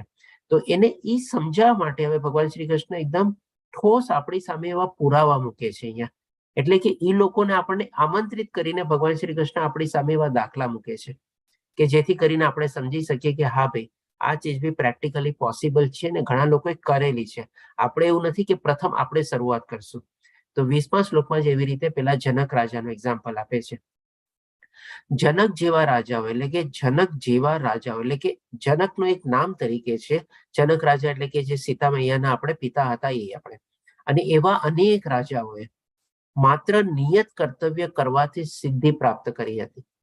એટલે કે આવી રીતે પોતાનું નિયત કર્મ કરેલું હતું, પોતાનો સ્વધર્મ નિભાવેલો હતો અને એ કરીને સિદ્ધિ પ્રાપ્ત કરી. સિદ્ધિ પ્રાપ્ત કરવાનો મતલબ શું? તો કે પરમેશ્વરની પ્રાપ્તિ. આગલા શ્લોકમાં ભગવાને કીધું કે આવી રીતે જો કર્મ કરીશ તો ડેફિનેટલી પરમેશ્વરની પ્રાપ્તિ થશે. એ પ્રાપ્તિ જ એટલે કે સિદ્ધિ, એટલે કે સક્સેસફુલ. એટલે કે આપણી સામે બધા રોલ મોડલ તરીકે બધા ભગવાન શ્રી કૃષ્ણ પ્રસ્તુત કરે છે કે જો આ લોકોએ બધા આવી રીતે કર્મ કરીને મને પ્રાપ્ત કરેલો છે, સક્સેસ મેળવેલી છે, સફળતા મેળવેલી છે, માટે સાધારણ જન સમુદાયના શિક્ષિત કરવા માટે પણ તારે કર્તવ્ય કર્મ કરવું જોઈએ. એટલે કે અર્જુનને પણ હવે ઇનડાયરેક્ટલી એ જ મેસેજ આપે છે અહીંયા કે જો તારી પહેલા આ લોકો બધા આવી રીતે કર્મ કરીને સિદ્ધિ પ્રાપ્ત કરી છે તો પછી તારે તો કરવી જ પડશે. એને પણ શું કે છે, ઇનડાયરેક્ટલી એને જનરલ પબ્લિકમાં આપણે ઇન્વોલ્વ કરી લઈએ છીએ, એટલે કે સાધારણ જન સમુદાયને, એટલે કે એક માસને સાથે લઈ લે છે અને એના પ્રતિક રૂપે હવે અર્જુનને ઉભો કરીને કહે છે કે એ લોકોને પણ શિક્ષિત કરવા માટે તારે પણ, એટલે કે તું પણ અત્યારે એ જ જન સમુદાયનો પાર્ટ છો, એટલે કે તારે એ રીતે પણ તારે કર્મ કરવું જ પડશે, કર્તવ્ય કર્મ કરવું જોઈએ. એટલે કે અહીંયા એને બાંધે છે. ભગવાન શ્રી કૃષ્ણ કહે છે કે તારે કર્તવ્ય કર્મ તારો પોતાનું જે સ્વધર્મ છે નિભાવવું જ જોઈએ અને કરવું જ જોઈએ. બધું સમજાવીને અને હવે દાખલા આપીને અને હવે એને પોતાના એક પ્રતિક રૂપે કે ક્યારે કેવી રીતે કરવું જોઈએ. હવે આ રીતે ભગવાન શ્રી કૃષ્ણ અર્જુનને વર્ણવ્યા પછી હજી એક બીજું આગળ કહે છે કે ભાઈ એ પણ તારે શું કામે કરવું જોઈએ. કે મહાપુરુષ જે આચરણ કરે છે, આજે અર્જુન કેટલો મોટો મહારથી હતો, કેટલો મોટો યોદ્ધા હતો, કેટલી બધી સિદ્ધિ પ્રાપ્ત કરેલી હતી એને યુદ્ધ કળામાં. હવે એ જો યુદ્ધ ભૂમિ છોડીને વયો જાય તો કેવો દાખલો પ્રસ્થાપિત થાય. એટલા માટે હવે એને કહે છે કે જન સમુદાયના રૂપમાં પહેલા એને કીધું, એટલે કે બધા માણસોને આવરી લીધા, એના પ્રતિક રૂપે અર્જુનને ઉભો કર્યો કે ભાઈ તારે કામ કરવું પડશે. અને હવે શું કામે? તો કે ભાઈ મહાપુરુષ જે આચરણ કરે છે તેનું અનુસરણ સામાન્ય માણસો કરે છે. એટલે આજે તું આટલો મોટો યોદ્ધા થઈને, આટલી સિદ્ધિ પામેલો યોદ્ધા થઈને જો તું યુદ્ધ કરીશ તો બાકી જે જન સામાન્ય છે, લોકો, જનરલ પબ્લિક આપણે કહી શકીએ, એ લોકો તને ફોલો કરશે. અનુસરણનો મતલબ એટલે કે ફોલો કરવો. અનુસરણ અને અનુકરણ વચ્ચે બહુ મોટો તફાવત છે. અનુકરણ એટલે કે શું? એક જાતનું કોપી કરવું. ઓલો આમ કરે છે એટલે મારે આમ કરવું, ઓલા આમ કર્યું એટલે મારે આમ કરવું, બસ. એની પાછળનો તથ્ય, એની પાછળનો મિનિંગ, એની પાછળનો ભાવાર્થ કઈ સમજ્યા વગર, પોતાને લાગુ છે કે નહીં એ પણ સમજ્યા વગર. પણ અનુસરણનો મતલબ શું? કે ભાઈ જે બીજા લોકો કરે એને સારી રીતે સમજવાનું. કેવી સ્થિતિ પરિસ્થિતિમાં એને કર્યું, કેટલો સંઘર્ષ કર્યો, કેટલો પ્રોબ્લેમનો એને સામનો કર્યો હશે, ત્યારે પણ એને પોતાનું કર્તવ્ય કર્મ કર્યું અને આગળ વધ્યું, અને પછી એ રીતે પોતાના પણ કર્તવ્ય કર્મમાં પોતે આગળ વધવું. એટલે કે ફોલો કરવું. અને ફોલો કરવું એટલે કે શું? એક જાતનું આચરણ કરવું. એને આપણે આસ્તે આસ્તે એને આપણે પોતાના જીવનમાં ઉતારવાનું, સમજીને, વિચારીને અને આપણી તર્ક બુદ્ધિ વાપરીને આપણે. એટલે કે આમ ભગવાન શ્રી કૃષ્ણ કહે છે તેનું અનુસરણ સામાન્ય માણસો કરશે. એટલે કે જે પ્રમાણે તું અત્યારે કરીશ તારે કર્તવ્ય કર્મ કરવું જ જોઈએ, અને એવો દાખલો બેસાડ કે જેથી કરીને લોકો તને ફોલો કરે. અને ઉદાહરણરૂપ આચરણ દ્વારા તે જે આદર્શ પ્રસ્થાપિત કરે છે તેનું સમગ્ર જગત અનુસરણ કરે છે. તે જે એટલે કોણ? એટલે કે મહાપુરુષ લોકો. એટલે કે અહીંયા એને મહાપુરુષ તરીકે કોને ઉભો કર્યો? તો કે અર્જુનને ઉભો કર્યો. એટલે કે અર્જુનને ઉભો કરીને કહે છે કે ભાઈ તું જેવો દાખલો પ્રસ્થાપિત કરીશ એવો પછી ભવિષ્યમાં લોકો તને ફોલો કરશે. એવું આચરણ એ લોકો પોતાના જીવનમાં લાવશે. એટલા માટે તારે કોઈ દી ખોટો દાખલો ન બેસાડવો જોઈએ. આ રીતે ભગવાન શ્રી કૃષ્ણ એને સમજાવે છે. હવે પછી ભગવાન શ્રી કૃષ્ણ 22મા શ્લોકમાં કહે છે, હે પૃથાપુત્ર, હવે છે ને પોતાનો દાખલો આપે છે. તમે જુઓ કેટલું સરસ રીતે, આપણે કે નહીં, સરસ મજાના શિક્ષકના કેટલા સરસ લક્ષણ છે. આપણને આખું જ્ઞાન આપ્યું, સમજાવ્યું, શું રિઝલ્ટ થશે, કેવી રીતે કરવું જોઈએ એ બતાવ્યું, એના લાભ શું છે એ બતાવ્યું, કે ભાઈ બંધન કરતા નથી થતા, મુક્ત કરતા કર્મ થાય છે, અને કેવી રીતે કરવું જોઈએ એ બધું બી સમજાવ્યું. પછી પૂર્વજોના બધાના દાખલા આપ્યા. હવે પોતાનો દાખલો આપે છે. તો 22મા શ્લોકમાં કહે છે, હે પૃથાપુત્ર, ત્રણેય લોકમાં મારા માટે કોઈ પણ કર્મ નિયત કરેલ નથી. હવે આને છે ને આપણે બે રીતે સમજી શકીએ. ભગવાન શ્રી કૃષ્ણ શું કહે છે? કે મારા માટે કોઈ પણ કર્મ નિયત કરેલ નથી. એટલે કે પેલો મિનિંગ એ છે કે ભગવાન શ્રી કૃષ્ણ માટે અહીંયા જયારે અવતરી થયા, પ્રગટ થયા, ત્યારે એના માટે કોઈ બાઇન્ડિંગ નહોતું કે એને આ કર્મમાં પ્રવૃત્ત થવું જ જોઈએ. અને બીજું રીતે એ છે કે જેમ ભગવાન શ્રી કૃષ્ણ આપણને આગલા બધા શ્લોકમાં બતાવ્યું ને, કે ત્રિગુણ માયાના જે પ્રમાણે સ્વભાવ હોય છે એ પ્રમાણે કાર્યમાં પ્રવૃત્ત થાય છે. તો આપણે આગલા અધ્યાયમાં જાણશું કે ભગવાન શ્રી કૃષ્ણ તો ત્રિગુણી માયાની ઉપર છે, એનાથી પર છે. એ ત્રિગુણી માયાના નિયંતા છે. એટલે કે એને કોઈ નિયંત કરવા વાળું છે નહીં, એના કોઈ નિયંતા છે નહીં. એટલે કે બીજો મિનિંગ એ રીતે આપણે લેવાનો છે કે એમના માટે કોઈ કર્મ નિયત કરેલું નથી. એટલે કે પોતાને જે મનમાં હોય પ્રમાણે પોતે કર્મ કરવા પોતે પ્રેરાઈ શકે છે. મને કોઈ વસ્તુનો અભાવ નથી. હજીનું લોજિક જોઈએ, આપણે કારણ જોઈએ, જે પ્રમાણે સરસ મજાનું ભગવાન શ્રી કૃષ્ણ સમજાવે છે. પહેલા કહી દીધું મને કોઈ બંધન કરતા નથી, અને મારા માટે કોઈ કર્મ નિયત બી કરેલું નથી કે સ્પેસિફાઈડ કરેલું. જેમ અર્જુન માટે ક્ષત્રિય તરીકે સ્વધર્મ સ્પેસિફાઈડ કરેલો હતો કે ભાઈ તારે અત્યારે યુદ્ધ કરવું જોઈએ, એવી રીતે ભગવાન શ્રી કૃષ્ણ માટે કોઈ નિયત છે નહીં. શું કામ? એ પણ કારણ જાણી ગયા, કારણ કે ત્રિગુણી માયાથી ઉપર છે. કારણ કે ત્રિગુણી માયાના સ્વભાવ હેઠળ એના કર્મ બધા બંધાય છે. પછી કે છે મને કોઈ વસ્તુનો અભાવ નથી, એટલે કે મને કોઈ ચીજ જોતી જ નથી. આને પણ આપણે બે રીતે લઈ શકીએ. એક તો શું કે ભાઈ કોઈ ચીજમાં આસક્તિ જ નથી એટલે એને જોતી નથી, અને બીજી ચીજ એટલા માટે કે ભગવાન પાસે તો બધો જ ઐશ્વર્ય છે, તો પછી એના માટે અભાવ શું હોય? એટલે કે બંને રીતે આપણે એને બધી ચીજના બે સાઈડ આપણે લઈ શકીએ આપણે. અને પછી કે છે મારે કશું મેળવવાની જરૂરિયાત નથી, કે નથી મારે કશું મેળવવાની જરૂરિયાત. ડેફિનેટલી બધો જ ઐશ્વર્ય છે તો પછી કોઈ મેળવવાની જરૂરત બી નથી. અને એ બીજી રીતે હજી બી સમજી શકીએ કે ભાઈ કોઈ ચીજમાં આસક્તિ હોય તો આપણને જરૂરિયાત હોય ને એની. આપણને કોઈ ચીજમાં આસક્તિ જ ન હોય તો એની જરૂરિયાત જ આપણે શું કામે રહી આપણને. એટલે કે બધી ત્રણ ચીજને આપણે બે બાજુને બે પહેલુંથી આપણે સમજી શકીએ. આમ બધું હોવા છતાં એટલે કે તેમ છતાં હું નિયત કર્તવ્ય કર્મ કરવામાં કાર્યરત રહું છું. વિચારો, પહેલા કીધું મારા માટે કોઈ નિયત કરેલ નથી, પછી કીધું કે મને કોઈ ચીજનો અભાવ નથી, પછી કીધું કે મને કોઈ ચીજની જરૂરિયાત બી નથી. હવે તમે કહો કોઈ માણસ તો પછી કોઈ શું કામે કાર્ય કરતું હોય? તેમ છતાં હું નિયત કર્તવ્ય કરવામાં કાર્યરત રહું છું. અને આપણે જાણીએ છીએ ભગવાન શ્રી કૃષ્ણ જયારે અવતરી થયા, પ્રગટ થયા, બાળપણથી લઈને એમણે જ્યાં સુધી પોતે પોતાનો દેહ ત્યાગ કર્યો અને અહીંયાથી પોતાની લીલા આટોપીને પોતાના વૈકુંઠ લોકમાં ગયા ત્યાં સુધી એમણે બધા કર્મો કરેલા છે. બ્રાહ્મણના, ક્ષત્રિયના, વૈશ્યના, શૂદ્રના. બ્રાહ્મણનું કામ શું? બીજા લોકોને ઉપદેશ આપવું, જ્ઞાન આપવું. ભગવદ્ ગીતાનું આપણને સરસ મજાનું જ્ઞાન આપ્યું આપણને. ક્ષત્રિયનું કામ શું? તો કે ભાઈ બધાની સામે યુદ્ધ કરવાનું અને ખોટા લોકોનો સંહાર કરવાનો. તો ભગવાનનો તો પર્પઝ જ એક હતો, જે આપણને ચોથા અધ્યાયમાં કાલના પણ બતાવશે કે ભાઈ હું શું કામે ઉતરું છું આપણને. તો ડેફિનેટલી ભગવાને ક્ષત્રિય તરીકે ઘણા યુદ્ધો બી લડ્યા હતા અને ઘણા બધા અસુરોનો પણ નાશ કર્યો હતો. પછી વૈશ્ય તરીકે આપણે કહીએ કે વૈશ્ય તરીકેનું શું?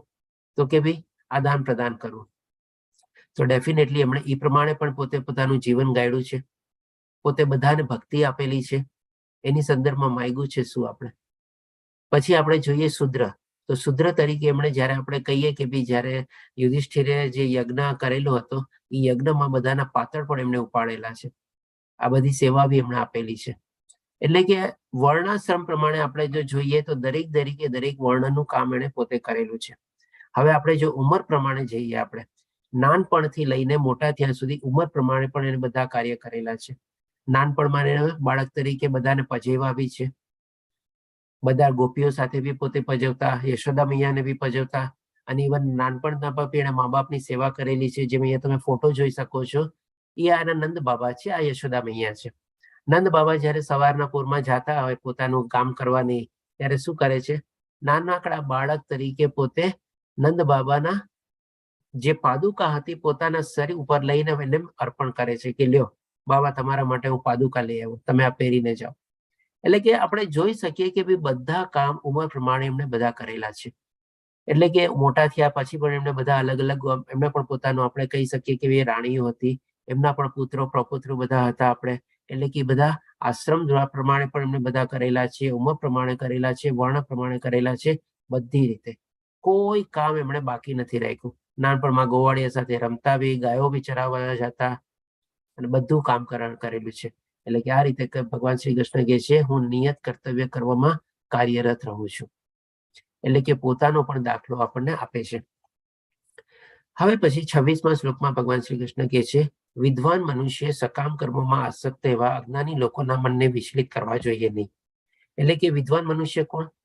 તો કે ભાઈ જેને આ બધું જ્ઞાન પ્રાપ્ત થઈ ગયું છે, આત્મજ્ઞાન ને બધું, વિદ્વાન મનુષ્ય. અને બીજું સકામ કર્મોમાં આસક્ત, એટલે કે જે લોકોને હજી આ જ્ઞાન પ્રાપ્ત નથી થયું પણ ડેફિનેટલી પોતાનું કર્મ કરે છે, અલગ અલગ કાર્યમાં પ્રવૃત્ત થાય છે. શેના માટે? તો કે ભાઈ કંઈક ને કંઈક ફળ મેળવવા માટે, ઇન્દ્રિય તૃપ્તિ અથવા શરીર સુખ માટે. જેમ કે માની લો, એટલે બધાને ભગવાન શ્રી કૃષ્ણ કહે છે સકામ કર્મમાં પ્રવૃત્ત થયેલા લોકોને. આસક્ત એવા અજ્ઞાની લોકો, એટલે કે અજ્ઞાની તરીકે વર્ણવે છે. લોકોના મનને વિચલિત કરવા જોઈએ નહીં. કેવી રીતે? તો કે તેમને કર્મનો ત્યાગ કરવા માટે પ્રોત્સાહન આપવું જોઈએ નહીં. એટલે કે વિદ્વાન મનુષ્ય આ લોકો, એના સામે આ બધા લોકો અજ્ઞાની છે. એટલે કે એને ભલે કર્મ કરે છે એ લોકો બધા, પણ ખાલી ફળની પ્રાપ્તિ માટે કરે છે, એ કર્મ એના બંધન કરતા છે. પણ વિદ્વાન જે માણસો હોય ને, આ લોકોને એકદમ સદંતર રીતે એને વિચલિત કરવાની જરૂર નથી. તમે એને રાતોરાત કહી ન શકો કે આ બધી ચીજ ખોટી છે, તારે આમાં ન કરવું જોઈએ, તારે આ ચીજ કરવી જોઈએ. આજે કોઈ નાનું બાળક હોય, આપણે નાના બાળકને કહીએ કે બેટા આ જગ્યાએ તું નહીં જાતો અને આ ચીજ નહીં લેતો, એ શું કરશે? એ ચીજ લઈને એ જગ્યાએ જશે જ્યાં તમે એને ના પાડી. એ ઉલટું જ કરવાનું છે પેલા. એટલા જ માટે ભગવાન શ્રી કૃષ્ણ કહે છે કે સંપૂર્ણ રીતે એને કર્મનો ત્યાગ કરવા માટે પ્રોત્સાહન કરવું નહીં. ક્યાં કર્મ? તો કે સકામ કર્મનો ત્યાગ કરવા માટે. પરંતુ શું કરવું જોઈએ વિદ્વાન મનુષ્ય?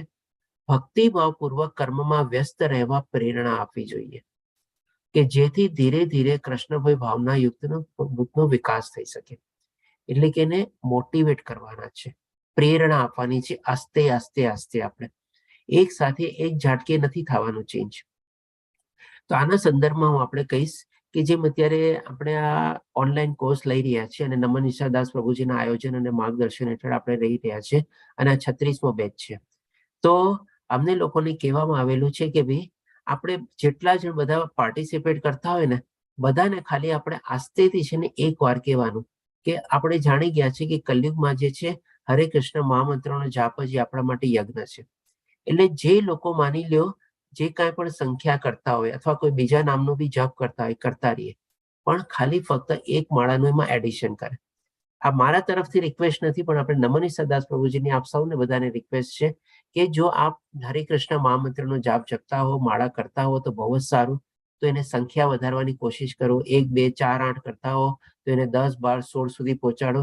અને જો ન કરતા હો અથવા તો કોઈ બીજો કોઈ મંત્રનો જાપ કે અથવા માળા કરતા હો સાથે સાથે એમાં ઉમેરી દો. કોઈ ચીજ બંધ કરવાની જરૂર નથી. જે તમે કરતા હોય બધું કરતા રહ્યો, પણ સાથે સાથે એમના તરફથી એક વિનંતી છે આપ સૌને કે હરે કૃષ્ણ મહામંત્રની જાપ કરવાની એક માળા એડ કરો, અથવા તો કરતા હો તો એમાં થોડોક વધારે કરો બસ. અને બાકી જે કરો છો એ પ્રમાણે કરતા રહ્યો. એટલે કે આ જ રીતે જે પ્રમાણે ભગવાન શ્રી કૃષ્ણ બધાને વિનંતી કરે છે કે વિદ્વાન મનુષ્ય આવા લોકોને સદંતર બંધ કરવાની જરૂર નથી, પણ આસ્તે આસ્તે એટલે કે ધીરે ધીરે કૃષ્ણમય ભાવનાનો વિકાસ કરવા માટે એને પ્રેરિત કરવાના છે. પછી હવે 27મા શ્લોકમાં ભગવાન શ્રી કૃષ્ણ કહે છે, જીવ મિથ્યા અહંકારના પ્રભાવથી મોહગ્રસ્ત થઈને પોતાની જાતને સમગ્ર કાર્યોનો કરતા માની લે છે, પણ હકીકતમાં ભૌતિક પ્રકૃતિના 3 ગુણો દ્વારા તે થતા હોય છે. સ્ટાર્ટિંગમાં ભગવાન શ્રી કૃષ્ણે આપણને બતાવ્યું કે ત્રિગુણી માયાના પ્રભાવ હેઠળ જે એનો ઓલું હોય છે, ગુણો અને સ્વભાવ હોય છે, એ કર્મ કરવા એ બદ્ધ થઈ જાય છે. એને એ કર્મ અવશ્ય કરવા જ પડે છે, એટલે કે વિવશ થઈ જાય છે. ત્યાંથી ભગવાન શ્રી કૃષ્ણે શરૂઆત કરી હતી. અને અહીંયા જે પછી ભગવાન શ્રી કૃષ્ણ એન્ડ બી કરે છે કે ત્રિગુણી માયાના પ્રભાવ હેઠળ માણસો દરેક અલગ અલગ કાર્યમાં પ્રવૃત્ત થાય છે.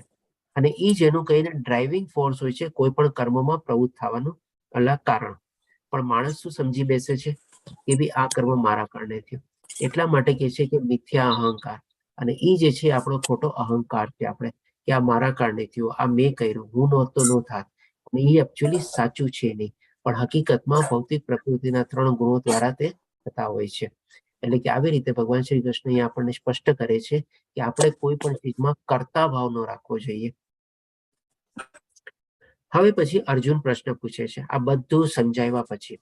તો 36મા શ્લોકમાં અર્જુન પ્રશ્ન પૂછે છે કે અર્જુને કહ્યું, હે કૃષ્ણવંશી, પ્લીઝ બધાને રિક્વેસ્ટ છે પોતપોતાનો બેકગ્રાઉન્ડ મ્યુટ રાખો.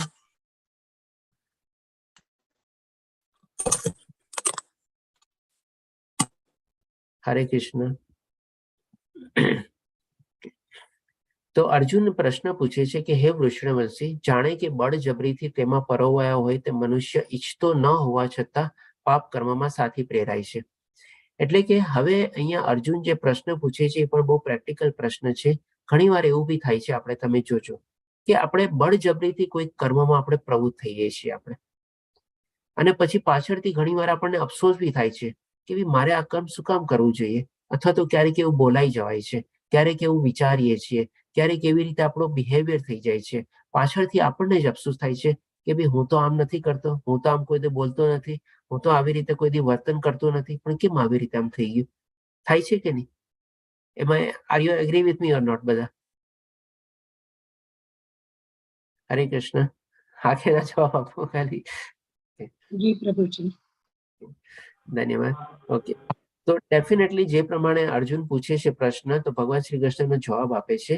તો 37મા શ્લોકમાં પેલા કહે છે, પૂર્ણ પુરુષોત્તમ પરમેશ્વર બોલ્યા, હે અર્જુન, આનું કારણ શેનું કારણ? તો કે બળજબરીથી કાર્યમાં શું કામ પ્રવૃત્ત થઈએ છીએ આપણે, અથવા તો કેવા પાપ કર્મમાં આપણે શું કામ પ્રવૃત્ત થઈએ છીએ? તો કે આનું કારણ રજોગુણથી ઉત્પન્ન થયેલ એક કામ જ છે, એટલે કે ઈચ્છા છે, જે પછીથી ક્રોધનું રૂપ ધારણ કરે છે, અને જે આ જગતનો સર્વભક્ષી મહાપાપી શત્રુ છે. હવે આના સંદર્ભમાં એક આપણે નાનકડો દાખલો લઈએ આ સમજવા માટે કે શું કામ આપણે આવી રીતે કોઈ કર્મમાં પ્રવૃત્ત થઈએ છીએ. જેમ અહીંયા ભગવાન શ્રી કૃષ્ણનું કારણ તો બતાવી દીધું, રજોગુણથી અને કામ. માની લો આપણે એક ગાડી લેવાની છે. હવે આપણું બજેટ એક માની લો નાનકડી કોઈક એવી સેન્ટ્રો અથવા કોઈક એવી મારુતિ બીજી કોઈ ગાડી જે છે આપણા ફેમિલી માટે, એના માટે આપણે પર્યાપ્ત છે આપણે, અને આપણા બજેટમાં આવી જાય છે, આપણી ક્ષમતા છે ને બધું છે. પણ આપણી બાજુવાળા માની લો એની પાસે ઓડી અથવા મર્સિડીઝ ગાડી છે. હવે આપણે આપણું બધું શક્તિ ને બધું જાણી ગયા, આપણે આપણી ઈચ્છા બી પ્રગટ કરી દીધું, પણ આપણે શું કોઈકના તરફથી આપણને આવે, પ્રેશર આવે. હોઈ શકે આપણા ફેમિલી મેમ્બર જ હોય, ના ભાઈ સેન્ટ્રો વેન્ટ્રો આપણે નથી લેવી, એવી નાની ગાડી નથી લેવી, i20 i10 કે એવું બધું કઈ નથી લેવું, આપણે તો મર્સિડીઝ જ લેવી છે. હવે આપણા બજેટથી આપણી બહાર જાય છે, એટલે કે શું પહેલા તો આપણને કામ થયું, એટલે કે ઈચ્છા થઈ આપણને. એ ઈચ્છા શું કામે? તો કે ભાઈ આપણા રજોગુણથી પ્રેરાય. રજોગુણનું ખાસિયત શું છે કે ભાઈ વધારે ને વધારે પ્રાપ્ત કરવું, મોટા પ્રમાણમાં પ્રાપ્ત કરવું, જે પોતાની પાસે છે એનાથી સંતોષ ન માનવો. એટલે કે બીજાની મર્સિડીઝ અથવા ઓડી ગાડી જોઈને આપણને એ ગાડી લેવાની ઈચ્છા થઈ, એટલે કે રજોગુણથી આપણે પ્રેરણા. હવે એ જયારે પ્રેરણા માની લે આપણે શું કર્યું, ચાલો થોડી ઘણી હવે આપણે લોન લીધી, લોન લઈને આપણે ઈચ્છા આપણી જયારે પૂરી કરી, રજોગુણથી જે પ્રેરાય થયા હતા. હવે લોન લીધી, એમાં કંઈક માની લો કોઈક એવો ખરાબ સમય આવી ગયો, માની લો કોરોના કાલ કેવો કંઈક આવી ગયો, આપણો બિઝનેસ બરાબર ન ચાલ્યું, નોકરી આપણી વહી ગઈ, કેવું કંઈક થયું આપણે. હવે જે લોન લીધી છે ને ઈએમઆઈ ને બધું તો ચાલવાનું જ છે. હવે આ પછી જે આપણે એવી ભીસાભીસીમાં જીવશું, એવી તાણાતોણીમાં આપણે જીવશું કે પછી આપણને એમાં ક્રોધ ઉત્પન્ન થાય છે. મેં તો પહેલા જ કીધું હતું કે આપણે લેવાની જરૂર નથી, લઈએ તો આ લઈ લેવી હતી, તો પછી આ શું કામ લીધું, ઓલો આવીને આ કે આ આવીને આમ કે, એટલે બધા તરફથી આપણને ભીસવાય, બધી જગ્યાએથી આપણને પ્રેશર આવે. એટલે કે આપણે બળજબરીથી, જેમ અર્જુને પ્રશ્ન કર્યો ને કે કેમ બળજબરીથી એવા કાર્યમાં પ્રવૃત્ત થઈએ છીએ, એટલે કે આવી રીતે આપણને પછી ગુસ્સો અને બધું આવે. અને આવી રીતે જયારે ગુસ્સો આવે તો જે પ્રમાણે ભગવાન શ્રી કૃષ્ણ આપણને બતાવ્યું છે બીજા અધ્યાયના 62 અને 63માં શ્લોકમાં કેવું પતન થાય છે. અને અહીંયા હજી ઓર આગળને બતાવે છે કે આ જગતનો સર્વભક્ષી મહાપાપી શત્રુ છે. એટલે આવો ક્રોધ આપણને કેવી રીતે જન્મે છે, અને ક્રોધમાં અને કોમમાં, આ ક્રોધમાં આપણે ઘણીવાર એવા ખોટા કામ કરી બેસીએ છીએ, ખોટી રીતે બોલી જઈએ છીએ આપણે, અને આપણા પાપ કર્મમાં આપણે ઓર પ્રવૃત્ત થતા જઈએ છીએ આપણે. કારણ કે માની લો એમાં બધું ભરવાનું, એટલે કંઈક ને કંઈક પછી એવી ખોટી પ્રવૃત્તિમાં થાય. તો જે પ્રમાણે અર્જુને પૂછ્યું ડેફિનેટલી કે શું કામે બળજબરીથી આપણે પાપ કર્મમાં પ્રવૃત્ત થઈએ છીએ. આ એક નાનકડો દાખલો છે, પણ જ્યારે આપણે એને મોટી રીતે વિચારીએ અથવા બીજી રીતે વિચારીએ તો આવા જ ક્યારેક ને ક્યારેક સંજોગો આપણી સાથે બધાય છે, અને આપણે એવા કર્મમાં પ્રવૃત્ત થઈએ છીએ. પછી હવે ભગવાન શ્રી કૃષ્ણ આ સમજાવવા માટે એક આપણને દાખલો આપે છે. તો 38માં શ્લોકમાં કહે છે કે પેલા કામ અને એનો રીઝન બતાવી દીધું, રજોગુણ બતાવી દીધા. હવે એ જે છે કામ અથવા તો એનું જે અગ્નિ જે છે એ આપણને કેવી રીતે બધી અલગ અલગ માત્રામાં આવૃત કરે છે એ આપણને સમજાવવા માટે ભગવાન શ્રી કૃષ્ણ 3 ટાઈપની કમ્પેરિઝન આપે છે. તો 38માં શ્લોકમાં કહે છે કે જેવી રીતે અગ્નિ ધુમાડાથી, પછી દર્પણ ધૂળથી અથવા તો ભ્રૂણ ગર્ભાશયથી આવૃત રહે છે, તેવી રીતે જીવાત્મા આ કામ એટલે કે ઈચ્છા વડે વિભિન્ન માત્રામાં આવૃત રહે છે. પેલા અહીંયા જે 3 દાખલા આપેલા છે અથવા 3 કમ્પેરિઝન આપેલી છે એને આપણે સમજી લઈએ. પછી અહીંયા જે વિભિન્ન માત્રા છે એને પણ આપણે સમજી લઈશું. તો પેલા જેમ કે શું છે અગ્નિ, માની લો આપણે કોઈ બારીમાંથી આપણને કઈ ધુમાડો દેખાય સામેના મકાનમાં કે તો આપણે શું કહેવાય કે આગ લાગેલી લાગે છે. કારણ કે કહેવાય છે ને કે where there is smoke there is fire, એટલે કે ધુમાડા વગર અગ્નિ ન હોય એવું બને જ નહીં તમારે. એટલે કે ધુમાડાથી એ અગ્નિ ત્યારે આવૃત થયેલી છે, એટલે કે પહેલા આપણને ધુમાડો દેખાય છે, પછી જેમ જેમ અગ્નિ ઓર પ્રજ્વલિત થાય છે ત્યારે જઈને આપણને અગ્નિ દેખાય છે. એટલે કે સ્ટાર્ટિંગમાં એ અગ્નિ ધુમાડાથી આવૃત થયેલી છે. પછી દર્પણ ધૂળથી, એટલે કે માની લો દર્પણ એટલે કે અરીસો, અરીસો જયારે ધૂળથી કરેલો હોય, કવર થયેલો હોય તો એ કામમાં આવે કોઈ? ડેફિનેટલી કોઈ કામમાં ન આવે. અથવા તો ભ્રૂણ ગર્ભાશયથી, એટલે કે માની લો ગર્ભાશય એક મેમ્બ્રેનથી એટલે આવરણ દ્વારા કવર હોય છે, એની અંદર જીવને શું છે, જીવ મોટો થતો હોય પણ એને હાલવા ડોલવાની કે કોઈ જગ્યા ન હોય, એકદમ ઓલું સંકુચિત થઈને એમાં બેઠું હોય, આસ્તે આસ્તે મોટું થતું હોય, એટલે કે મુવમેન્ટ કરવાની એના માટે કોઈ જગ્યા નથી. એટલે કે આ રીતે 3 કમ્પેરિઝન આપીને કહે છે. પછી કે છે તેવી રીતે જીવાત્મા. હવે જીવાત્મા એટલે કે આપણી અંદર રહેલો જે આત્મા જે છે ને એ આત્મા જે છે ને આ ત્રણેયમાં કવર થયેલો છે.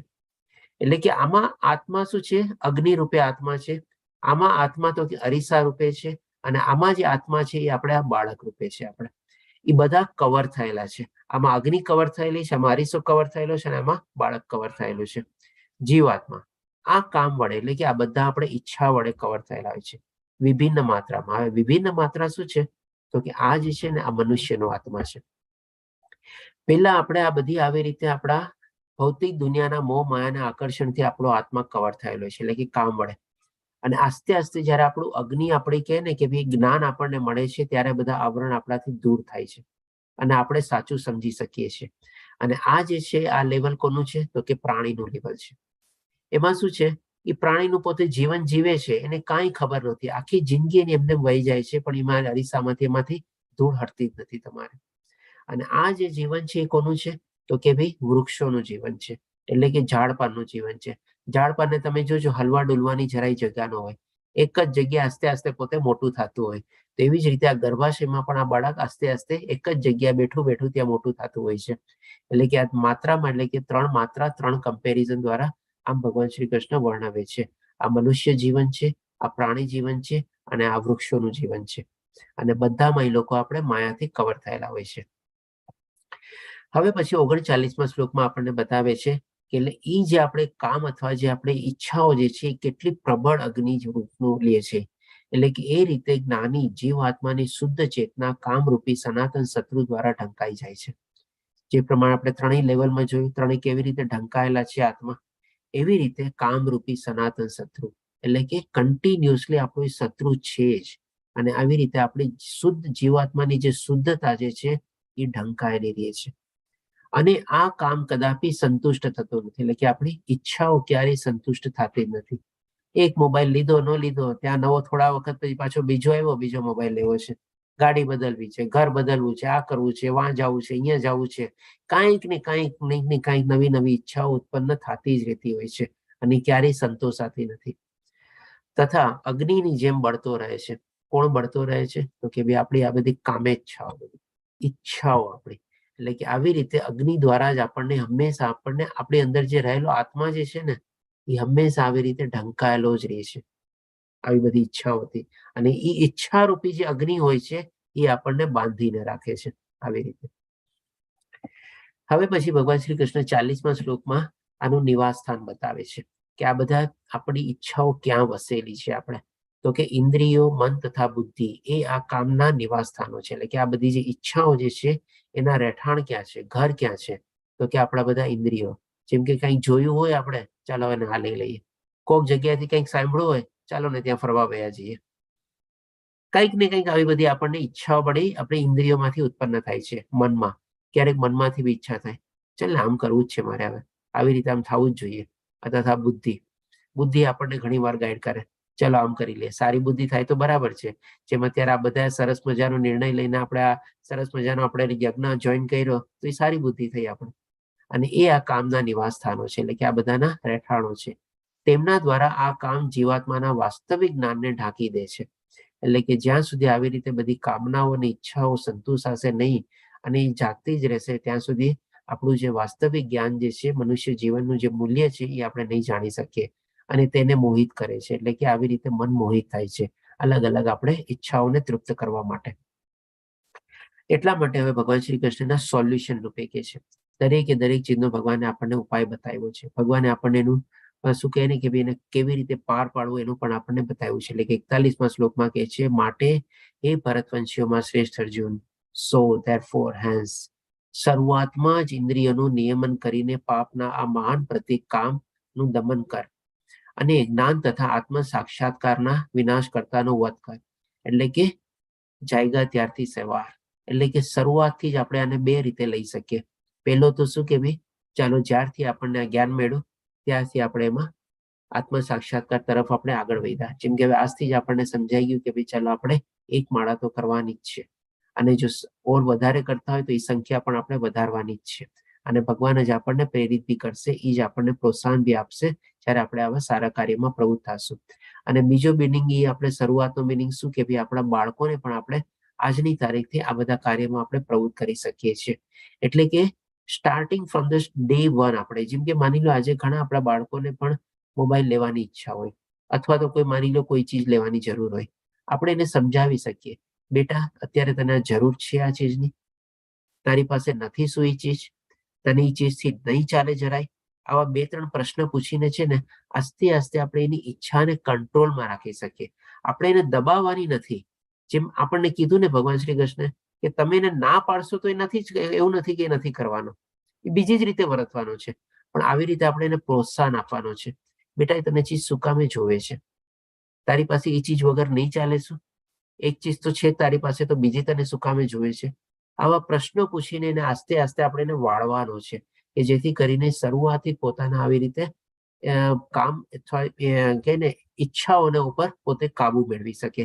જે પ્રમાણે અહીંયા ભગવાન શ્રી કૃષ્ણ આપણને કહે છે કે શરૂઆતથી ઇન્દ્રિયનું નિયમન કરીને એનો મતલબ શું?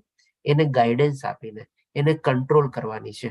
અહીંયા ભગવાન શ્રી કૃષ્ણ એમ નથી કીધું કે ઇન્દ્રિયોને દબાવીને, કારણ કે દબાવીને કોઈ ફાયદો નથી મળવાનો આપણને, પણ એને નિયમન એટલે કે એને આપણામાં કહેવત છે ને કે કુમળો છોડ વાળે એમ વળે, બસ એવી રીતે પણ આપણે ઇન્દ્રિયોને વાળવાની છે. જેમાં આપણે એક એક્ઝામ્પલ લીધો તો સમુદ્રના મોજાનો. એ મોજા ઉછળે બરાબર છે, પણ પાછા સમય બી તો સમુદ્રમાં જ જાય છે ને. તો આપણે પણ એને ભલે મનમાં ઈચ્છા ઉગે પણ એના અંદર સમાવી દેવાની છે, એટલે કે એનું નિયમન કરવાનું છે. અને હવે આમાં ભગવાન શ્રી કૃષ્ણ છેલ્લા આપણને કહે છે 42મા શ્લોકમાં, એટલે કે કેવી રીતે આપણે કરવું જોઈએ એનો પણ એક બીજો ઉપાય બતાવે છે કે કર્મેન્દ્રિયો જળ પદાર્થ કરતા ચડિયાતી છે, મન ઇન્દ્રિયો કરતા ઉચ્ચતર છે, બુદ્ધિ મનથી પણ વધારે ઉચ્ચતર છે, અને તે આત્મા બુદ્ધિથી પણ વધુ શ્રેષ્ઠતર છે. એટલે કે આપણે શું છે, ઉપરથી શરૂઆત કરવાની છે, અથવા તો આપણે નીચેથી બી શરૂઆત કરી શકીએ ઇન્દ્રિયોને કંટ્રોલમાં રાખવા માટે. પણ નોર્મલી વધારે શું છે, ઉપરથી જો આપણે શરૂઆત કરીએ તો આપણને વધારે ફાયદાકારક થશે. એટલે કે આપણે બુદ્ધિથી જો આપણે શરૂઆત કરશું તો આ પ્રમાણે જે પ્રમાણે પિક્ચર છે આપણી સામે, આપણા 5 ઇન્દ્રિયોના ઘોડા છે. એ ઇન્દ્રિયોના ઘોડાને કંટ્રોલમાં એટલે કે લગામ લગાવવા માટે કોણ છે, તો કે મન છે. હવે મનને જો કેળવવું હોય તો આપણે આપણી બુદ્ધિને કેળવવી પડે. એટલે કે શું છે, આપણે શરૂઆતથી આપણી જો બુદ્ધિને કેળવીએ, એટલે કે ભગવાન શ્રી કૃષ્ણ આપણને છે ને સોલ્યુશન બી બતાવી દીધું. હવે સોલ્યુશન આપણે ઇમ્પ્લિમેન્ટ કેવી રીતે કરવાનું છે ને એ પણ આપણને માર્ગદર્શન આપે છે. કે આપણે શરૂઆતથી જો ઇન્દ્રિયોનું દમન કરવાનું વિચારશું તો નથી થવાનું. ઇન્દ્રિયોનું નિયમન કરવાનું છે, બરાબર છે. હવે એ ઇન્દ્રિયોના નિયમન કરવા માટે આપણે મનને કેળવવું પડશે. પણ મન તો છે ને બહુ ચંચળ છે, બહુ શ્રંખલ છે. આપણે એને પણ કંટ્રોલમાં કરવું બહુ આકરું છે. હવે એને પણ જો કંટ્રોલમાં કરવું હોય ને તો આપણે બુદ્ધિને જો કેળવીએ ને આપણે, તો ઓટોમેટિકલી છે ને આ બધી ચીજ કંટ્રોલમાં આવી જાય આપણે. તો પછી આપણી બેઠેલી અંદર આપણા શરીર રૂપી જે આપણા જે કહીએ ને કે આપણું આ શરીર રૂપી બધા ઇન્દ્રિયોના ઘોડાથી ચાલે છે. આપણી અંદરમાં રહેલો જે આત્મા જે છે, જો આપણે એને નિયંત્રણમાં નહીં રાખીએ, બુદ્ધિને નહીં કેળવીએ તો કેવી હાલત થશે. અને જો એ રીતે બુદ્ધિને કેળવીને આપણે મનને પણ આપણે કેળવશું, અને મનને કેળવશું તો પછી ઇન્દ્રિયોને નિયંત્રણ રાખવી અથવા એનું નિયમન કરવું તો પછી ઔપચારિકતા રહી જશે, એક ટાઈપની ફોર્માલિટી જેવું થઈ જશે. પછી આપણને વધારે એટલું કઈ એને કંટ્રોલમાં રાખવાની જરૂરત જ નહીં પડે. જો એકવાર આપણે મનને કંટ્રોલમાં રાખી લીધું તો પછી આપણે અંદર બેઠેલો આત્મા કેટલો સરસ મજાનો એકદમ શાંતિથી આપણે આ જીવનના રથ રૂપી એમાં ચાલશે આપણને, અને આપણને આત્મ સાક્ષાત્કાર સુધી આપણને પહોંચાડી શકશે. તો આ રીતે આપણે સમજ્યા કે ભાઈ કેવી રીતે આપણે બુદ્ધિથી કેળવવું જોઈએ. હવે લાસ્ટમાં આપણે જોઈ લઈએ કે એક નાનકડી સ્લાઇડ છે. આપણે ટાઈમ થઈ ગયો છે પણ 2 મિનિટ લાગશે, કે ભાઈ આપણે પણ કેવું જીવન જીવવું જોઈએ. કે ભાઈ શારીરિક સ્તર એટલે કે શું છે, 2 ટાઈમનું ખાવાનું મળી ગયું ને તો આપણે સુખી હોઈએ, તો આપણે ખાલી શારીરિક સ્તર માટે જીવીએ છીએ. તો આ જીવન તો પ્રાણી બી જીવી શકે છે. આપણા અને પ્રાણીમાં ફરક શું થયો? પછી આપણે કામુક એટલે કે વિષય શક્તિ સ્તર એટલે કે માની લો પ્રાણમય, એટલે કે હવે આપણા પોતાના પ્રોટેક્શન માટે આપણે વિચારીએ, સારું એવું ઘર લઈએ ને બધું કહીએ. એટલે કે માની લો આપણે કહીએ ને જેમ ઓલું રોટી કપડા મકાન એવી રીતે છે, શરીરને ઢાંકવા માટે આપણે વસ્ત્ર ને બધું લીધું, કે ભાઈ ચાલો ઠંડીથી બચવા માટે આ રીતે જોશે, ઘર આવી રીતે જોશે બધું, એટલે કે આપણે શરીરને બચાવવા માટે કર્યું. તો આ પણ તો પ્રાણી કરે છે. એ પણ તો એ તો પોતાના દરમાં વયું જાય છે, પોતાનો માળો બનાવે છે, પોતાના ઘરમાં ઘૂસી જાય છે, પોતાની ગુફામાં વયો જાય છે. એને પણ તો પોતાનું ઘર બનાવેલું છે. તો કોઈ આપણને પ્રાણી જીવનમાં ફરક શું થયો? પછી આવે છે માનસિક સ્તર, એટલે કે આમાં થોડુંક આપણે જ્ઞાનમય કહી શકીએ કે ભાઈ માનસિક સ્તરમાંથી અહીંયાથી આપણો અને પ્રાણી જીવન વચ્ચેનો ફરક શરૂ થાય છે.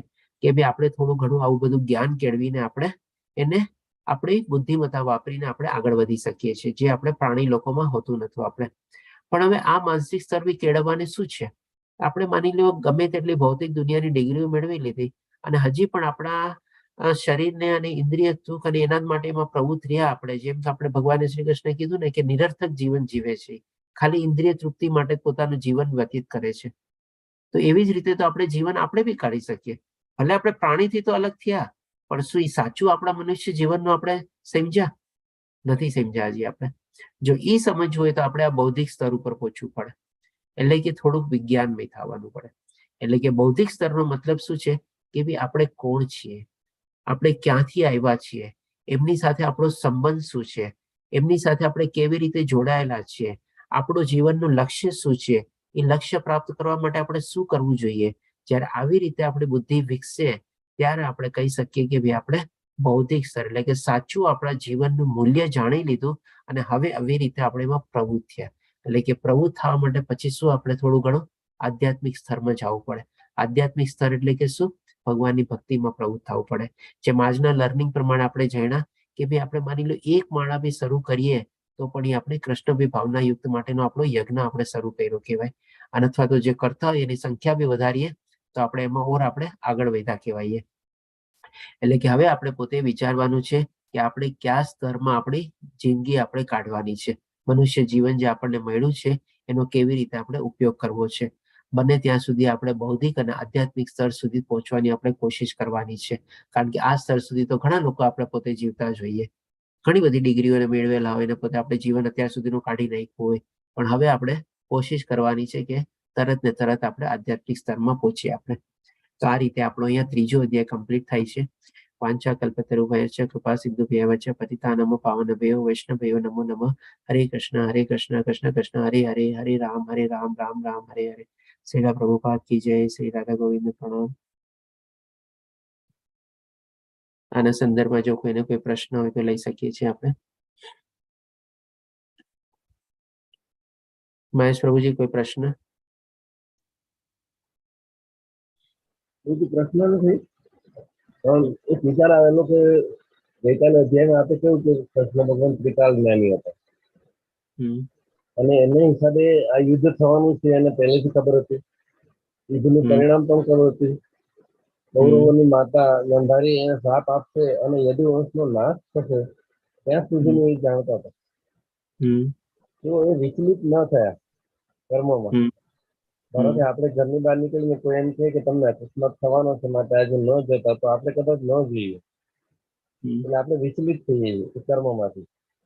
પણ એ ત્રિકાળજ્ઞાની હોવા છતાં બધું જાણતા હોવા છતાં એ પચાવી શકે છે. અડીખમતાનો ગુણ એ ગજબનો ગુણ એમનો કહેવાય. કેમ કે આટલું બધું જાણતા હોય કે પોતાનો યદુવંશનો નાશ થવાનો તો પણ એ યુદ્ધ ભૂમિમાં જાય છે ને યુદ્ધ હાજર હોય છે ને હાજર રહે છે અને યુદ્ધ થવા દે.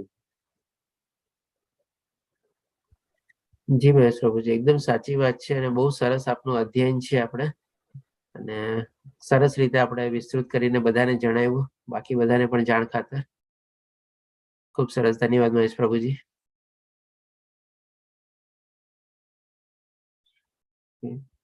બીજા કોઈનો કોઈ પ્રશ્ન? ઓકે, ચાલો કોઈ પ્રશ્ન ન હોય તો કાલે આપણે ફરીથી મળશું. કાલે આપણે ચોથો અધ્યાય છે જ્ઞાન યોગ. આમાં ભગવાન શ્રી કૃષ્ણ આપણને બહુ મજાનું જ્ઞાન આપશે, સરસ મજાનું જ્ઞાન આપશે. એ છે કે ક્યારે પોતે સુકામે અને કેવી રીતે અવતરિત થાય છે અને સાથે સાથે આપણને વર્ણાશ્રમનું પણ જ્ઞાન આપશે. તો હરે કૃષ્ણ સર્વેને. હરે કૃષ્ણ.